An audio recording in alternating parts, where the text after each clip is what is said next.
প্রিয় শিক্ষার্থীবৃন্দ, আমরা ক্লাস 9-10 এর অ্যাকাউন্টিং এর পঞ্চম চ্যাপ্টার অ্যাকাউন্টস, আমরা সেই চ্যাপ্টারের সৃজনশীল 1 নম্বরটা সলভ করব। তো তোমাদের একটা কুইজ দেওয়া থাকবে। সেই কুইজের লিঙ্কটা হবে এইটা, ডেসক্রিপশন এবং কমেন্ট সেকশনে দেওয়া থাকবে, এবং তোমাদের রিসোর্স পেজ হিসেবে এইটা থাকবে। আমার ওয়েবসাইটে যদি তোমরা এই লিঙ্কে প্রবেশ করো, তাহলে যে সেখানে যে তোমরা পুরা এই অ্যাকাউন্টসের ডিটেলসটা পেয়ে যাবে ভিডিও সহ। তা আমরা চলে যাই অ্যাকাউন্টসের সৃজনশীল প্রশ্ন 1 নম্বরে। এটা 60 নম্বর পেজে আছে, তোমাদের 60-61 পেজে। আমরা অঙ্কটাকে পড়ি, প্রবলেমটা কি আছে। বলছে শাইন এন্টারপ্রাইজের 2025 সালের 31শে ডিসেম্বর তারিখের কতিপয় হিসাবের উদ্ধৃতের পরিমাণ নিম্নরূপ। বলছে মূলধন 2,50,000 টাকা, বন্ধকি ঋণ 1 লক্ষ টাকা, অগ্রিম ভাড়া 20,000 টাকা, আয়কর 15,000 টাকা, বকেয়া বেতন 12,000 টাকা, জীবন বীমা প্রিমিয়াম 5,000 টাকা, প্রদেয় বিল 30,000 টাকা, আসবাবপত্র 90,000 টাকা, প্রাপ্য হিসাব 65,000, প্রদেয় হিসাব 40,000 টাকা, অনাদায় সুদ 5,000 টাকা, যন্ত্রপাতি 1,20,000, ব্যাংক হিসাব 55,000, নগদান হিসাব 25,000 টাকা। নিচে আরো কিছু দেওয়া আছে। অগ্রিম প্রাপ্ত কমিশন 4,000, সুনাম আছে 15,000 টাকা, অনুপার্জিত উপভাড়া 2,000, ব্যাংক জমাতিরিক্ত উত্তোলন 8,500 টাকা, বকেয়া মনিহারি 3,000 টাকা। এখন রিকোয়ারমেন্ট গুলো আমরা একটু দেখি। এখানে বলছে উপযুক্ত তথ্য হতে মোট উত্তোলনের পরিমাণ নির্ণয় করো। উত্তোলনের পরিমাণ মানে, উত্তোলন বলতে আমরা বুঝি মালিক যখন টাকাটা বা টাকা হোক বা কোনো পণ্য হোক ব্যবসা থেকে নিজের প্রয়োজনে তুলে নেয়, সেটাকে আমরা বলি উত্তোলন। তাহলে আমরা এর মধ্যে একটু উত্তোলন বলে আমরা ডাইরেক্ট কিন্তু কিছু দেখলাম না, এর মধ্যে একটু ট্রিক্স আছে। এখানে যদি আমরা একটু দেখি, এখানে দুইটা আইটেম আছে। একটা হচ্ছে আয়কর 15,000 টাকা। তা আয়কর কে দিবে? ব্যক্তি মালিকানা। আয়কর সবসময়, যেটা কর্পোরেট আয়কর সেটা প্রতিষ্ঠান দেয়, কোম্পানি। কিন্তু এমনি আয়কর সবসময় ব্যক্তি। তার মানে এই আয়করটা পরিশোধ করা হয়েছে ব্যবসা থেকে, কিন্তু এটা মালিকের আয়কর। তাহলে এটা উত্তোলন হিসেবে গণ্য হবে। তাহলে এটা একটা পাইলাম। আর একটা যে জীবন বীমার প্রিমিয়াম 5,000 টাকা। তো জীবন বীমার প্রিমিয়াম, জীবন বীমা মানুষ যার জীবন আছে তারই প্রিমিয়াম দেওয়া হয়। এমনি ব্যবসা প্রতিষ্ঠানে হয় অগ্নি বীমা, নৌ বীমা, এগুলো। কিন্তু জীবন বীমা যদি কখনো তোমরা দেখো পরীক্ষার ইয়াতে বা এরকম, তাহলে বুঝবা যে এটা ব্যক্তিগত মালিকের ব্যক্তিগত প্রয়োজনে এই ব্যয়টা হয়েছে, তাহলে এটা উত্তোলন।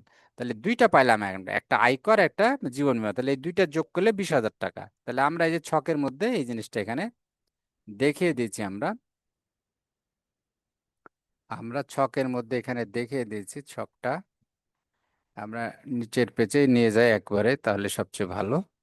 তাহলে আমরা এখানে উত্তোলনের পরিমাণ যে আয়কর 15,000 আর জীবন বীমা প্রিমিয়াম 5,000, এই হলো 20,000 টাকা উত্তোলনের পরিমাণ পেয়ে গেলাম।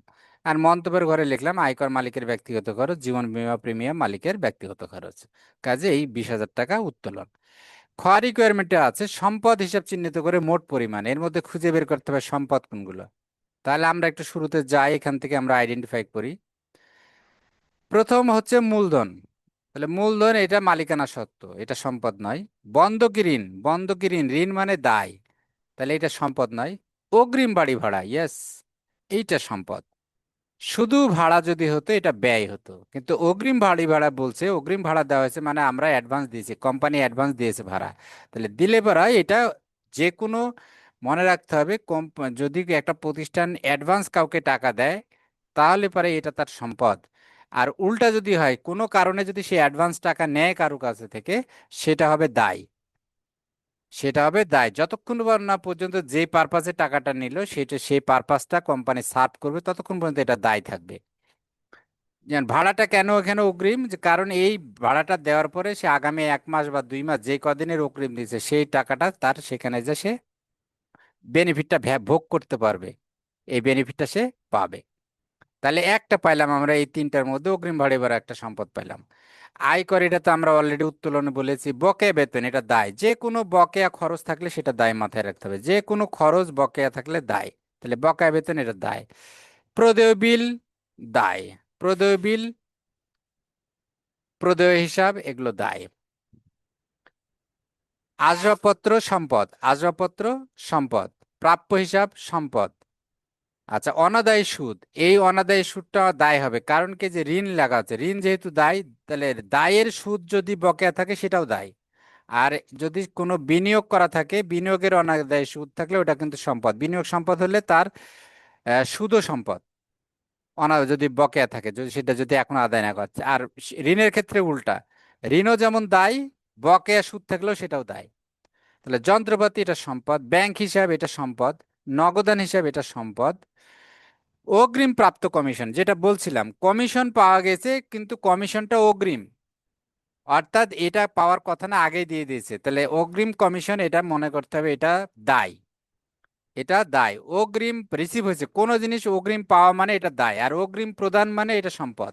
তাহলে অগ্রিম প্রাপ্ত কমিশন 4,000 এটা দায়। সুনাম, সুনাম কিন্তু ব্যবসায়ের সম্পদ, সুনাম হচ্ছে ব্যবসায়ের সম্পদ, তাহলে এইটা একটা 15,000 সম্পদ পাইলাম। অনুপার্জিত উপভাড়া, উপভাড়া মানে নিজে সাবলেজ দিছে, অর্থাৎ নিজে নিজে তো ভাড়া আছেই, একটা সাবলেজ দিছে উপভাড়া, তো সেখান থেকে সে টাকা পায়। কিন্তু এখানে উপভাড়াটা অগ্রিম পাওয়া গেছে, অনুপার্জিত উপভাড়া তার মানে কি অ্যাডভান্স পাওয়া গেছে, তাহলে অ্যাডভান্স পাওয়া গেলে এটা দায়। তাহলে অনুপার্জিত কোনো, মনে করতে হবে কোনো আয় যদি অনুপার্জিত বলে তাহলে বুঝতে হবে এটা দায়। সেবাটা দেওয়ার পর ওটা আয় হয়ে যাবে, মানে জাস্ট নেচারটা চেঞ্জ হয়ে যাবে। তাহলে অনুপার্জিত কোনো আয় মানে এটা দায়, তাহলে অনুপার্জিত উপভাড়া এটা দায়। ব্যাংক জমাতিরিক্ত উত্তোলন, ব্যাংকে যা জমা আছে তার চেয়ে বেশি তুলছে এক মাসে, 8,500, তাহলে এটা ঋণ। যা আমার জমা ছিল, ব্যাংক অনেক সময় ঋণ দেয়, সেটাকে বলে জমাতিরিক্ত ঋণ, এই 8,500, তাহলে এটা দায়। বকেয়া মনিহারি এটা খরচ, খরচ বকেয়া আছে, তাহলে এটা দায়। তাহলে আমরা কি কি সম্পদ পেলাম, এবার আমরা নাটসেল আমরা যাই এখানে। তাহলে অগ্রিম ভাড়া, বাড়ি ভাড়া পেয়েছি 20,000, আসবাবপত্র 90,000, প্রাপ্য হিসাব 65,000, যন্ত্রপাতি 1,20,000, ব্যাংক হিসাব 55,000, নগদান হিসাব 25,000, সুনাম 15,000। তাহলে অগ্রিম বাড়ি ভাড়া চলতি সম্পদ, আমি একটু ডান পাশে লিখে দিচ্ছি, আসবাব স্থায়ী সম্পদ, প্রাপ্য বিল প্রাপ্য হিসাব এটা হলো চলতি সম্পদ, স্থায়ী সম্পদ হচ্ছে যন্ত্রপাতি, ব্যাংক হিসাব চলতি সম্পদ, নগদান হিসাব চলতি সম্পদ, সুনাম স্থায়ী সম্পদ। তাহলে আমরা টোটাল যোগ করে পেলাম 3,90,000। আচ্ছা, এবার গতে বলছে দায়, তাহলে দায়গুলো তো আমরা দেখেছি, আর একবার দেখে আসি।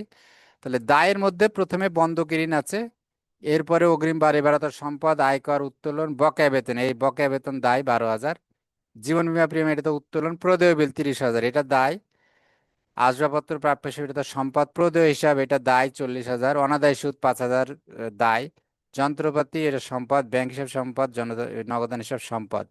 আর এদিকে দায় আছে অগ্রিম প্রাপ্ত কমিশন, অনুপার্জিত উপভাড়া, ব্যাংক জমাতিরিক্ত, আর বকেয়া মনিহারি। তাহলে এগুলো যোগ করলে আমাদের রিকোয়ারমেন্টটা ফিল আপ।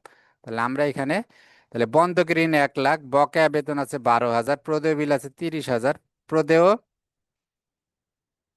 হিসাব আছে 40,000, অনাদায়ী সুদ আছে 5,000।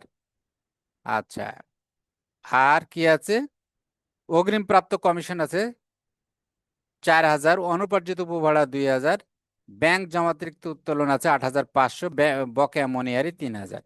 এগুলো সব যোগ করে 2,05,500। তাহলে এটাই ছিল আমাদের রিকোয়ারমেন্ট। আশা করি তোমরা বুঝতে পেরেছো কনসেপ্টগুলো।